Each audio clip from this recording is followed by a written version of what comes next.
ஒளிவிளக்கு 1968 வெளிவந்த திரைப்படம். கலைச்செல்வி இன்றைய புரட்சி தலைவி அன்றைய கலைச்செல்வி ஜெயலலிதா அவர்களும் மக்கள் திலகமும் இணைந்து நடித்த படம். எஸ்.ஏ. அசோகன். அசோகனை பிடிக்காத ஒருவர் இருக்கவே மாட்டார்கள். திரைப்பட நடிகர், நகைச்சுவை, வில்லன், கதாநாயகன், குணச்சித்திரன் என்று அத்தனை பாகங்களையும் ஏற்று நடிக்கக்கூடிய அற்புதமான நடிகர் அசோகன்.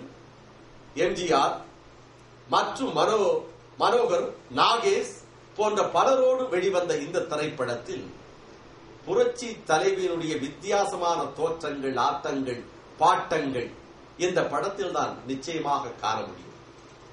அப்படிப்பட்ட ஒரு பாடல் எம்ஜிஆர் அவர்களை வரவேற்கும் முகமாக அமைந்திருக்கும் ஒரு பாடல்.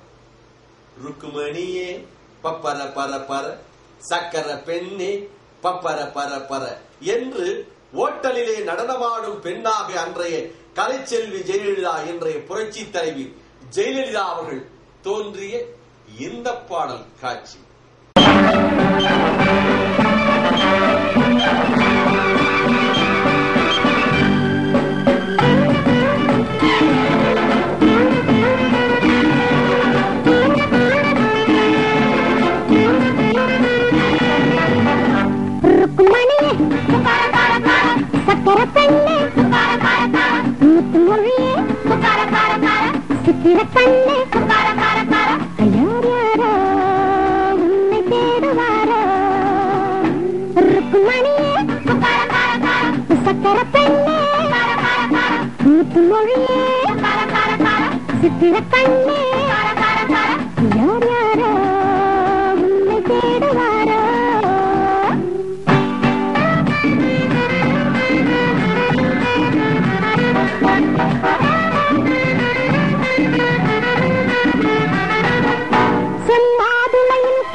Please, once again.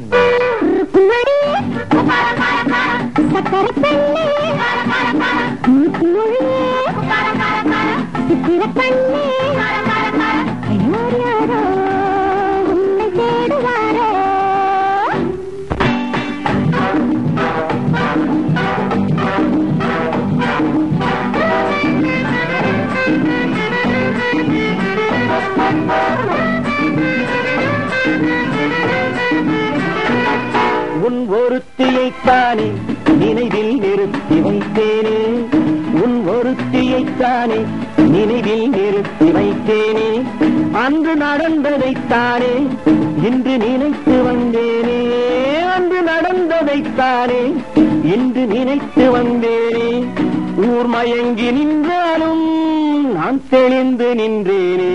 Look at me. ருக்குமணியே சக்கரை பெண்ணே, முத்துமொழியே, சித்திர கண்ணே, தேடினேனே உன்னை தேடினேனே, தேடினேனே உன்னை தேடினேனே.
கண்ணில் காண்பதுண்டு வானில் உள்ள வெண்மை கண்ணில் இல்லையோ உன்னை போல மேனி கொண்ட பூவை அல்லவோ உன்னை போல மேனி கொண்ட பூவை அல்லவோ திருப்பூவை போல மென்மை கொண்ட பாவை அல்லவோ எங்கு சென்ற போதும் இதயம் வந்து தேடும் ஊரறிந்த உண்மை சொல்ல நானும் என்னவோ ருக்குமணியே சக்கரை பெண்ணே முத்துமொழியே சித்திர கண்ணே